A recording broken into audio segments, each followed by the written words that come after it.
Merci, Monsieur le Président. Monsieur le sénateur Artano, j'ai écouté avec intérêt également votre intervention à la tribune tout à l'heure. Dans votre question, qui est celle du financement et de l'équilibre financier, qu'on a évoqué d'ailleurs tout à l'heure, donc il est important si on veut un système solide, si on veut de la confiance entre les générations, cette confiance, elle s'appuie sur le fait que ceux qui cotisent aujourd'hui se disent pour moi aussi, lorsque je serai en situation de recevoir une retraite, le système sera à l'équilibre. Et donc c'est important cette notion d'équilibre. Le gouvernement a fait une première proposition en disant aux partenaires sociaux, voilà, prenez le sujet, si vous nous trouvez quelque chose qui tient, nous, on le prendra. À défaut, nous avons un dispositif que nous avons présenté, qui est celui de l'âge d'équilibre. Voilà.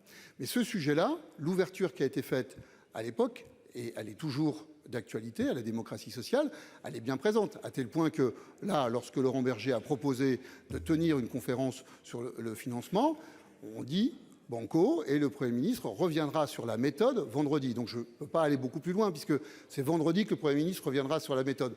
Maintenant, je comprends dans votre propos, c'est toutefois un élément qu'on a partagé, c'est-à-dire que je crois entendre que ce que vous nous dites, c'est que solidité et solidarité vont de pair, et que la solidité, ça passe par un dispositif qui soit à l'équilibre, et à l'équilibre durablement. Je crois très franchement que pour avoir été de toutes les multilatérales récemment, que les partenaires sociaux réformistes sont très au clair avec ce sujet-là. Peut-être la question, c'est plutôt comment est-ce qu'on le construit. Monsieur Artano.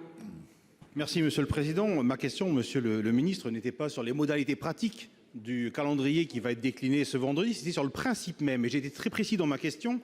Ça veut dire tout simplement, vous avez ici dans cet hémicycle des élus responsables, et je vous renvoie tout simplement à ce qui s'est passé sur le PLFSS, et notamment par rapport au plan hôpital. Nous avons refusé de statuer alors que des discussions étaient en cours.